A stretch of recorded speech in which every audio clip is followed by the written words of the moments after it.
Alors, nouvel invité dans Contraste, tout nouveau candidat de gauche, cette fois-ci le maire de Bonifacio, vice-président de l'Assemblée de Corse, Jean-Charles Orsucci.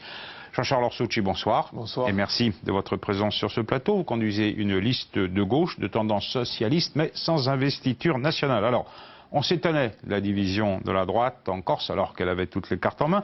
Vous êtes au moins aussi surprenant que la droite, mais vous avez moins de cartes en main quand même. Comment on explique cette division entre socialistes, de gens qui, a priori, sont sur les mêmes bases politiques?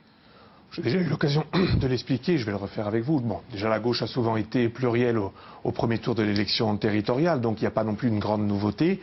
On n'a pas réussi parce qu'il n'est pas toujours évident, lorsque vous n'êtes pas à la tête d'une grande commune, Bastia, Ajaccio, ou à la tête d'une grande collectivité locale, de se dégager naturellement pour être un leader, et ça engendre des difficultés pour le leadership, pour les constitutions de liste, pour imposer son autorité. On a rencontré cette difficulté-là, avec quelques difficultés peut-être aussi sur le fond. D'ordre politique. Justement, exactement. Parce que, alors, est-ce que la division avec Emmanuel De Gentili, c'est pas finalement votre positionnement de l'un et de l'autre par rapport à Paul Jacob? Vous n'êtes pas contre une alliance, Emmanuel De Gentili la refuse au deuxième tour. Alors, je ne suis pas d'accord avec ce propos. Vous avez le droit, hein. Oui, tout à fait. Avec Vanina Pire, on a une stratégie qui est très claire sur le sujet. Nous voulons être nous-mêmes. Et l'élection territoriale, si vous voulez, c'est un point de départ. On ne va pas s'arrêter en décembre, le 6 décembre ou le 13 décembre. C'est la volonté. Nous avons la chance d'être sûrement les deux plus jeunes en tête de liste, et ce n'est pas anodin non plus. C'est de vouloir construire quelque chose de nouveau, en dehors de Paul Jacob ou d'autres candidats d'ailleurs. On a envie d'être nous-mêmes. Je ne vous cache pas que c'est vrai, le challenge qu'on poursuit, elle et moi, il est simple, avec nos colistiers, c'est d'atteindre les fameux 7% pour créer cette dynamique. Et c'est en dehors des partis aussi? Tout à fait. Que ce soit vous ou Vanina Pire? Alors, Vanina Pire est leader d'un mouvement qui s'appelle Corse social-démocrate. Je vous avoue que pour le rocardien que je suis, ça ne m'a pas posé de problème que de travailler avec l'héritière de Simon Renucci, et c'est même plutôt un honneur.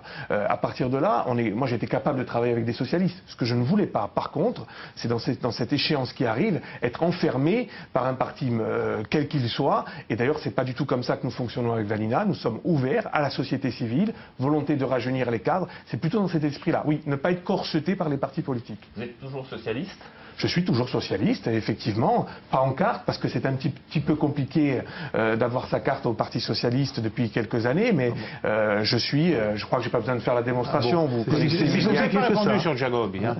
Sur Jacob, ma position, c'est qu'aujourd'hui... Est-ce que vous êtes partisan d'une alliance au deuxième tour avec Paul Jacob, si celui-ci arrive en tête? Nous, le soir du premier tour, nous nous réunirons tous ensemble pour définir, pour rester nous-mêmes. On a un programme de bois, tout le monde dit ça. Non, Jean-Vitus. Vous savez un peu avant ce que vous allez parce faire. que ça voudrait dire, premièrement, je ne connais pas mon score. Et c'est important de connaître son score au soir du premier. Je ne connais pas le score de mes partenaires. Ça peut changer fondamentalement le positionnement. Et si je commence à vous dire, je vais aller avec un tel ou un tel, j'inviterai presque les lecteurs à les soutenir immédiatement. Moi, je leur dis aujourd'hui, s'ils veulent que leur voix compte, il faut absolument aujourd'hui se positionner sur notre voie. Et ensuite, je resterai à gauche. Nos valeurs, notre éthique, c'est ça qui est important. C'est la volonté d'être nous-mêmes et peut-être même, parce qu'alors, allons concrètement pour pas aller sur la langue de bois, nous ne sommes pas obligés de fusionner avec qui que ce soit. Nous ne sommes pas obligés de nous maintenir. Si vous faites 5%, oui. Eh bien peut-être qu'on aura un certain courage politique, imaginons, à dire nous ne reconnaissons pas dans les listes qui restent en course, et la part qui nous est faite d'un point de vue programmatique ne correspond pas à notre identité, nous restons à la maison, nous invitons, nous laissons nos électeurs libres. Bonifacio peut être absent de l'Assemblée territoriale? Alors, moi j'ai souhaité, avec mes amis de Bonifacio 21 à l'époque, on souhaitait qu'il y ait une représentation. Mais on est dans une élection territoriale, Jean-Vitus. L'important, c'est pas que Bonifacio, de manière, il y a 51 places. Ça rentre en ligne de compte, vous le savez bien. Bien sûr que ça rentre en ligne de compte. Mais faites-moi confiance pour continuer à me faire entendre, même si je ne siège plus à l'Assemblée de Corse. Alors vous parliez de divergences de fond tout à l'heure, parlant d'Emmanuel De Gentili. Quelles sont ces divergences de fond? Parce que nous, on ne les voit pas. Alors, les divergences de fond, c'est que peut-être sur la stratégie future et au regard des colistiers qui entourent... Vous y venez donc? Non, mais je vous ai dit, premièrement, il y avait la question de la place du Parti socialiste dans cette élection. Il fallait des parités, il fallait on calculait les cartes, etc. Donc là-dessus, moi, il y avait une divergence d'appréciation. Sur les accords futurs, là aussi, on n'était pas très clair. Il y avait des gens dont je sentais qu'ils étaient très clairement anti-jacobistes. Il y a Saint-Mathé, par exemple, ça vous gênait. Il l'a affirmé, il l'a dit. Vous n'en vouliez pas, vous, sur la liste? Non, Moi, je considère que, et je respecte tout à fait, c'est un homme tout à fait respectable, Yassine Matté, effectivement, s'est positionné plutôt clairement contre Paul Jacob et contre toute idée de s'unir avec Paul Jacob. Moi, je ne suis pas sur les personnes. La ligne de fracture, c'est vous êtes Jacobo compatible et Emmanuel Gentil et ceux qui vont la suivre ne le sont plus. Mais moi, je ne suis pas Jacobo compatible. Je suis aujourd'hui à la tête avec Vanina Pierre d'une liste qui veut exister et continuer à préparer l'avenir de la gauche.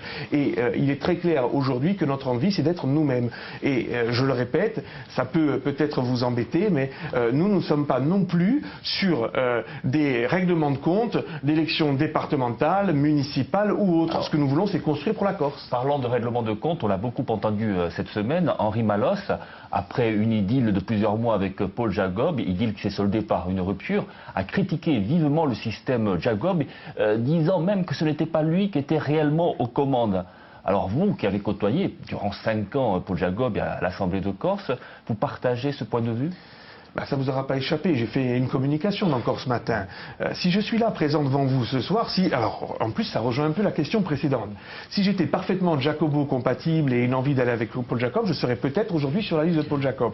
Si je ne fais pas partie de la liste de Paul Jacob, si aujourd'hui je n'ai pas vocation naturellement à rejoindre Paul Jacob, c'est parce que j'ai sur la façon de gérer la collectivité territoriale de Corse une approche différente. Et clairement pour répondre à M. Vinciguer, je dis qu'aujourd'hui Paul Jacob, de par son mandat national, n'est pas toujours à la tête de cette collectivité et que j'ai trouvé que dans son mode de gestion, soit les décisions étaient un peu trop personnelles, soit à un moment donné, il se reposait trop sur son administration, sur son cabinet. Oui, ça va plus loin. Ça vous a pas. Vous êtes des observateurs avertis. Ça va plus loin. Là, il parle, Henri Malos parle de pratiques campanilistes et clientélistes et d'éthique. Oui. C'est autre que la gestion, là.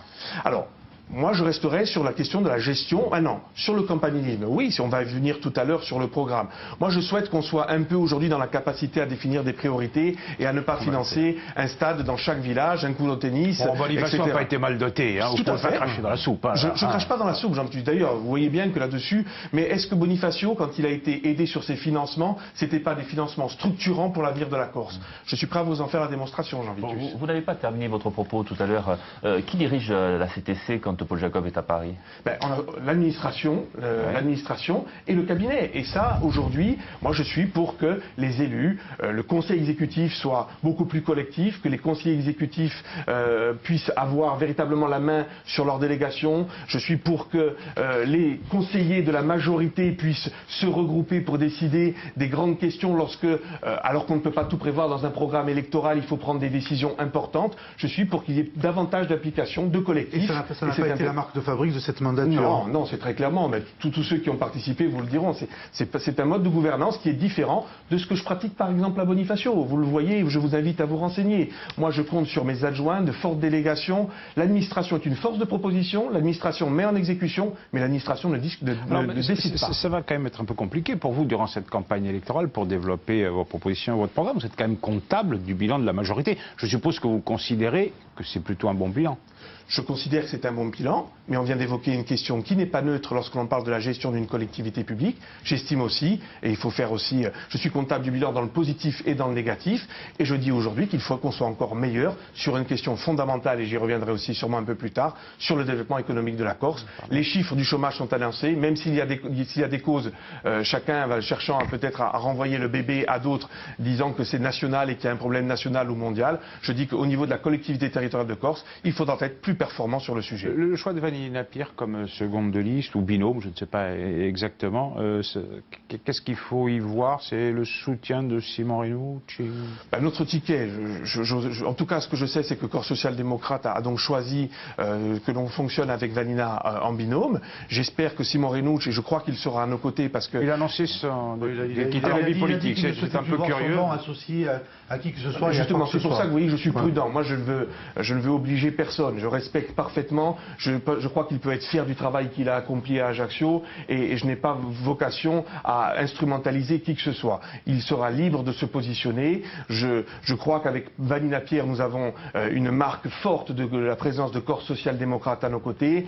Vous savez qu'il y a d'autres conseillers exécutifs. Jean-Louis Lucian fera partie de l'aventure et d'autres élus. Oui, on peut s'enorgueillir aujourd'hui d'avoir 2 conseillers exécutifs sur cette liste, le président de groupe, le vice-président de l'Assemblée de Corse et des élus, d'ailleurs vous le verrez, qui ont une histoire personnelle qui nous permet d'afficher notre indépendance vis-à-vis de tout le monde. Vous avez critiqué Paul Jacob, et non pas tant son bilan, mais son mode de fonctionnement. Seriez-vous davantage compatible avec Gilles Simeone ? Moi j'ai la chance, j'ai fait la démonstration localement de pouvoir travailler avec une première adjointe libérale, avec des nationalistes fortement impliqués. Je pourrais, je pense, travailler avec Gilles Simeone. C'est un secret pour personne. Avec Jean-Christophe Angelini, nous avons beaucoup d'affinités.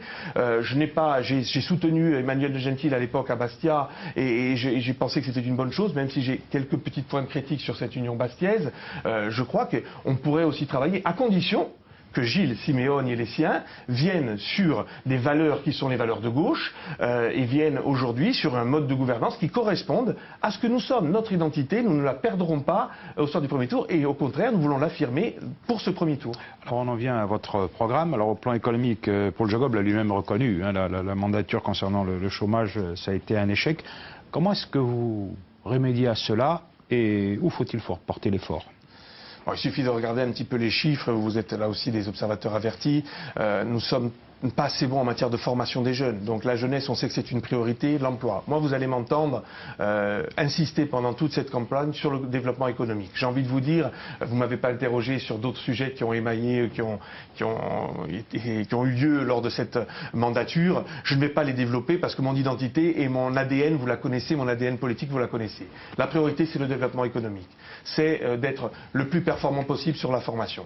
C'est d'être le plus performant possible aujourd'hui sur les nouvelles technologies dont on sait pertinemment qu'elles seront importantes en matière de croissance. C'est aujourd'hui miser, et là l'exemple bonifacien, j'y reviens, miser, et quand je dis que j'ai été fortement aidé, je crois que quand on aide un port à être totalement restructuré, qui permet de multiplier les bénéfices par 4, je crois que là la collectivité publique qui m'a aidé, les collectivités publiques qui m'ont aidé, toutes tendances confondues, ont bien compris que c'était un enjeu qui dépassait le cadre de Bonifacio. Miser sur le patrimoine, la culture et le sport. Et quand je vous dis le patrimoine, je pense notamment au patrimoine bâti. Je pense que pour la Corse, à l'échelle de la Corse, ça peut être un vrai modèle. Bonifacio a été en la matière un laboratoire qu'il faut aujourd'hui exporter à l'ensemble de l'île. Le bilan, il est quand même pas pharaonique. Que ce soit le problème des déchets, que ce soit le problème des transports maritimes, que ce soit le programme des grands travaux routiers qui ont été quasiment tous abandonnés. Qu'est-ce qui manque?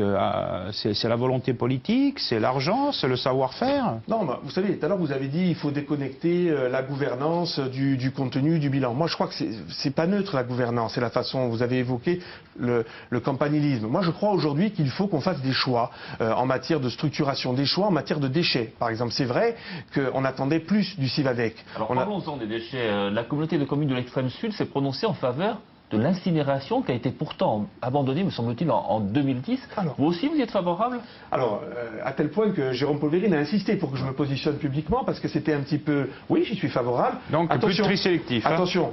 Non, mais j'ai envie de... Voilà, ne me coupez pas comme ça, parce que c'est la réalité, je suis pour le tri, et à la fin... Plus besoin d'incinérateurs, alors?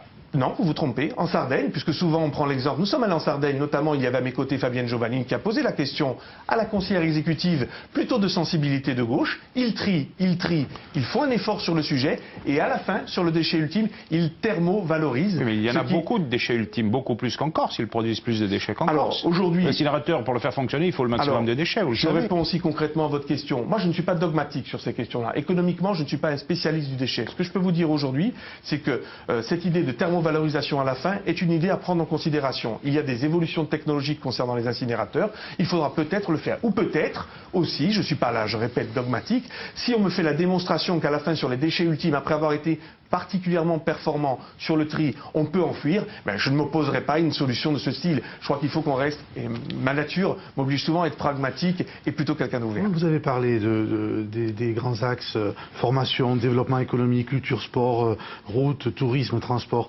C'est quand même des compétences de la collectivité territoriale. Oui. Ça aurait pu être mené, cette action-là, dans la dernière mandature. Qu'est-ce qu'il a manqué? Il a manqué de choix, vous en affirmez un sur les déchets avec l'incinérateur, il a manqué de choix ou il a manqué de crédit, d'argent pour l'accomplir. Qu'est-ce qui a fait le plus défaut? Premièrement, je crois qu'il ne faut pas non plus avoir une vision totalement noire de ce qui a été fait. Là, je vous trouve un petit peu dur. Par exemple, dans le secteur aérien, il se trouve que Vanina Pierre, je pense, a fait du travail, ce qui a permis d'ailleurs de compenser les difficultés que nous avons rencontrées dans le maritime. Aujourd'hui, on a là-dessus, je dirais, un modèle qui commence à prendre forme et sur lequel il faut insister. Tout n'est pas... on a fait des efforts aussi en direction de l'université, que ce soit en matière de construction de bâtiments, dans le cadre de l'aide sociale aux étudiants. Je vous parlais de ce qui ne va pas bien et vous avez raison. En matière de développement, la critique portée. Par exemple, sur le transport maritime, vous êtes socialiste. Tout à fait. C'est ça. Donc, a priori, favorable au secteur public. Tout à fait. Là, on s'aperçoit que, visiblement, c'est le secteur privé qui va reprendre les rênes de la compagnie. On ne parle plus de SEM, on ne parle plus de compagnie régionale et à plus forte raison de compagnie nationale. Ça vous satisfait, ça? Il ne vous a pas échappé que je suis plutôt un social-démocrate et un rocardien. Alors, il n'y a pas de dogme pour nous sur ces sujets-là. Par contre, là, c'est tout privé. Hein. Non, mais justement, moi, je ne suis pas sur... nous ne sommes pas, au niveau de notre liste, sur cette option. Nous pensons... Comme pour d'ailleurs, on m'interrogeait sur l'avenir de la Sarre-et-Mar et j'ai validé le choix du maire de Santa Thérèse. L'idée, c'est qu'il doit y avoir une maîtrise publique. Moi, je suis là-dessus. Par contre, l'idée d'une SEM, d'investissement, dans laquelle nous continuons, parce que c'est quand même de l'argent public qui finance en grande partie, nous continuons à maîtriser notre sujet. Moi, je suis plutôt favorable. Je suis interpellé par les socioprofessionnels, parce que l'avenir de la Corse, c'est de miser sur l'entreprise et sur l'entrepreneuriat. Donc, quand je les entends manifester et vouloir s'impliquer, je suis partie prenante. Je dis qu'ils ont raison, ils doivent participer à cette idée-là et une scène d'investissement avec ensuite une délégation de services publics pour la gestion me paraît être un modèle économique qui correspond aux intérêts du peuple corse. Sur SNCM, les deux offres qui émanent du territoire, les deux offres corse, celle de Patrick Roca et celle du Corsica Maritima, c'est des bonnes choses. Alors, c'est des bons signaux pour le territoire. Roger, excusez-moi, je viens de vous dire que j'étais plutôt pour une scène d'investissement avec une majorité de collectivités publiques. Oui, mais en même temps, je ne suis pas libérer l'entrepreneuriat. Alors, je pense qu'ils doivent s'inscrire une SEM à 51%, les 49% qui restent, faire en sorte qu'ils puissent être partie prenante, me paraît quelque chose d'intéressant. Il ne faut pas, évidemment, qu'il y ait un monopole privé sur un sujet aussi structurant de l'avenir de la Corse, quelle que soit la couleur du bateau, quel que soit, je dirais, le lobbying qui puisse se mettre en face. Nous devons entendre ces gens qui sont inquiets, nous devons les inviter à participer au développement économique, ils en sont la base, mais nous devons garder la main publique, surtout quand on est une île. Pour résumer, donc, la justice a raison de temporiser sur ce dossier. Il faut attendre une nouvelle Assemblée de Corse pour créer une SEM. En tout cas, excusez-moi, un élu a vocation à ne pas commenter les décisions de justice et à ne pas commenter la façon dont la justice fonctionne. Moi, je suis plutôt de cet avis-là. Aujourd'hui, s'ils pensent qu'il faut attendre une nouvelle collectivité publique pour prendre une décision structurante de l'avenir de la Corse, ils ont peut-être raison. Alors, on parle des institutions. La collectivité actuelle va devenir collectivité unique en 2018. Elle va donc accroître ses compétences mécaniquement. Donc, il va lui falloir accroître ses ressources. L'État ne veut absolument pas parler de transfert de fiscalité à ce jour. Peut-être que ça changera. En tout cas, aujourd'hui, c'est comme ça. Où est-ce qu'on trouve l'argent? On augmente les impôts, on augmente les taxes sur l'essence, sur les tabacs? Alors, on essaie d'avoir des cercles vertueux. C'est aussi ça. Par exemple, notre proposition et ce que nous souhaitons faire sur l'aérien, c'est non pas augmenter la taxe des transports, mais faire en sorte qu'en finançant de nouvelles lignes en direction des capitales européennes, le surplus de visiteurs sur la Corse nous permette de créer des ressources supplémentaires. En priorisant, Jean Vitus, c'est aussi celle-là la solution. En arrêtant d'embaucher dans les collectivités locales, lorsqu'on n'en a pas les moyens, à titre personnel, à Bonifacio, j'ai augmenté mon nombre de fonctionnaires, mais j'ai baissé mes charges de personnel. La mandature passée ne plaide pas en faveur c'est ce qu'il faut changer. Politique. Jean Vitus, quand je parle parle de choses... Tout le monde le dit à... avant, puis après personne ne le fait. Écoutez, moi j'ai été président de groupe, je n'étais pas président de l'exécutif. Si je suis devant vous aujourd'hui, c'est parce que j'ambitionne d'être président de l'exécutif pour changer des choses. Et je le dis aujourd'hui très clairement, vérifiez à l'agence du tourisme de la Corse et vérifiez à l'ODARC, vous verrez qu'il n'y a pas eu d'emploi supplémentaire. C'est celui-là le modèle que nous défendons. Ça n'a pas été le cas de toutes les agences et offices. Je vous laisse le dire.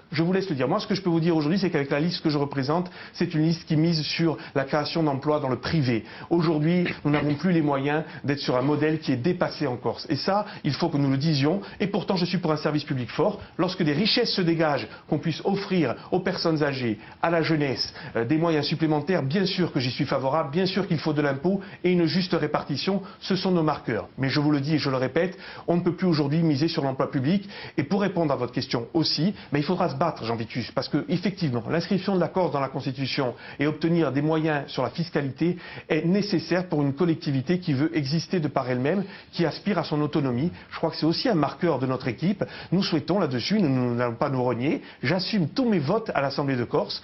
Sur certains, je peux peut-être des fois avoir des bémols, et parce que je n'étais engagé dans une loyauté à une majorité, parce que j'essaie d'être loyal lorsque je m'engage. Mais je le dis aujourd'hui, il faut aussi qu'on obtienne de Paris des concessions, notamment sur la fiscalité, parce qu'effectivement, ça va nous permettre d'ouvrir de nouveaux horizons. Par exemple, comme ressource pérenne, qu'est-ce qu'on pourrait créer avec cette fiscalité autonome? Moi, je crois qu'aujourd'hui, on le sait qu'en matière de TVA, on peut espérer en ayant le transfert de la TVA des moyens supplémentaires. Sur je dirais, les successions, nous savons aussi qu'il y a peut-être moyen là de se dire que les Corses, là aussi, mais moi je suis très clair, je dirais en accord avec un principe simple, c'est qu'aujourd'hui, dans les droits de succession, il faut forcément que l'on déroge au droit national parce que la situation de la Corse est particulière, mais par contre, je le dis aussi, il faudra que les Corses qui ont des moyens importants financiers participent à l'effort régional et qu'on puisse là récupérer une partie au profit de la collectivité pour améliorer le quotidien des Corses. Parce que vous l'avez dit, il y a encore des enjeux majeurs sur le réseau routier, sur les nouvelles technologies et dans un tas de domaines dans lesquels nous devons être plus performants. Sur l'organisation territoriale, bon, on va vers la collectivité unique, on l'a déjà dit. Est-ce que vous, c'est une vision vraiment en collectivité unique et pas de dilution de pouvoir à travers des chambres de territoire ou d'autres modes de représentation de territoire? Est-ce que vous pensez qu'avec les communes, les intercos et la collectivité unique, on traite tout le spectre? Je siégeais hier à la commission départementale sur l'intercommunalité et il est évident que cette question est aujourd'hui fondamentale. Je crois à une collectivité unique. Les ordonnances nous permettront, je l'espère, d'éviter de créer, comme le disent d'autres candidats, d'ailleurs, le roi de Corse. Il faut arriver à créer des contre-pouvoirs. Sinon, évidemment, il y a toujours risque en la matière. Mais ensuite, il faut une juste répartition. Je pense que les 9 grands territoires sur 9 grandes intercommunalités pourront permettre cela. Il faut peut-être passer par des moments, je dirais, transitoires. Et je comprends par exemple parfaitement aujourd'hui que la communauté de communes de l'Alta Rocque veuille rester en l'état tant qu'on ne connaît pas l'avenir de la Corse, mais il faudra avoir un découpage qui permette, et la question elle est fondamentale surtout, c'est comment faire en sorte que chaque compétence soit au plus près du citoyen et surtout soit le plus efficace. C'est ça que l'on doit regarder. Les 9 grands territoires, c'est un peu ce que voulaient faire Ange Santine et Camille de Roccazer sous la précédente mandature, diviser la Corse en 9 grands territoires. Je répète, Jean Vitus, ma conviction, moi vous savez, être clivant, être sectaire, c'est pas ma conception. Quand Ange Santine et Camille de Roccazer ou avant eux, Jean Badjon ont fait des bonnes choses pour la Corse, je sais le reconnaître. Quand les idées sont bonnes, il faut les accepter. Je crois que c'est ça, et c'est là où on montre de l'intelligence collective. On l'a prouvé dans cette mandature sur des dossiers importants. Je crois qu'il faut continuer avec cet état d'esprit. Je crois qu'il faut surtout éviter le campanilisme et éviter l'émiettement des pouvoirs pour faire du saupoudrage. Ça, il faut, je crois, mettre fin à ce type de pratique encore. Juste un mot sur le PEI. La prochaine mandature et la suivante vont signifier la fin du programme d'investissement. On ne peut pas dire qu'il ait réalisé des choses fondamentales. En tout cas, on est loin du rattrapage historique sur les équipements structurants. Vous négocieriez, vous demanderiez un nouveau PEI? C'est évident, Jean Vitus.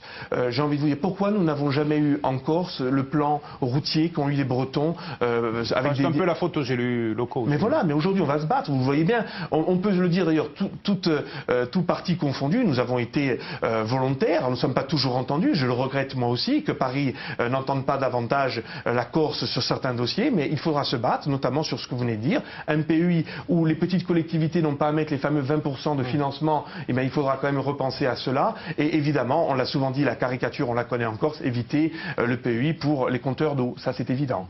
Je voulais éclaircir un point sur l'organisation territoriale. Est-ce qu'on garde la Chambre des territoires ? Moi, je n'ai pas d'idée arrêtée sur le sujet. Je crois que ça doit faire l'objet, en tout cas, d'un consensus le plus large possible. Il ne faut pas que ça devienne un élément clivant ou d'opposition entre les élus. Moi, je fais là aussi confiance entre des territoires, Ajaccio et Bastia. Exactement. Alors, là-dessus, je le dirais.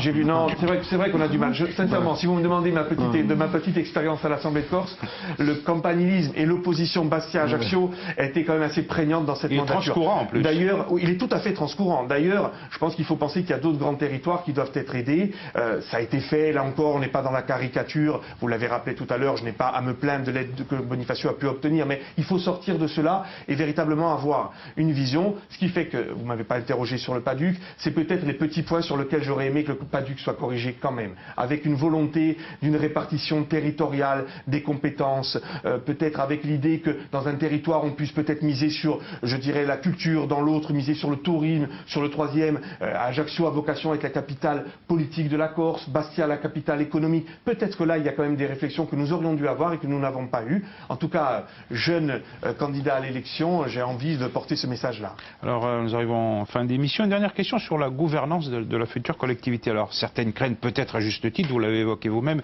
avoir un président de l'exécutif omnipotent. Alors quel contre-pouvoir vous mettriez en place? C'est pas seulement l'Assemblée des territoires, je dis au sein de l'Assemblée. Est-ce que l'Assemblée de Corse, les groupes doivent avoir plus de moyens, plus de pouvoir vis-à-vis de l'exécutif? Alors c'est une question d'ailleurs qui est plus large, Jean-Vitus, vous le savez, le statut de l'élu aujourd'hui doit être revu.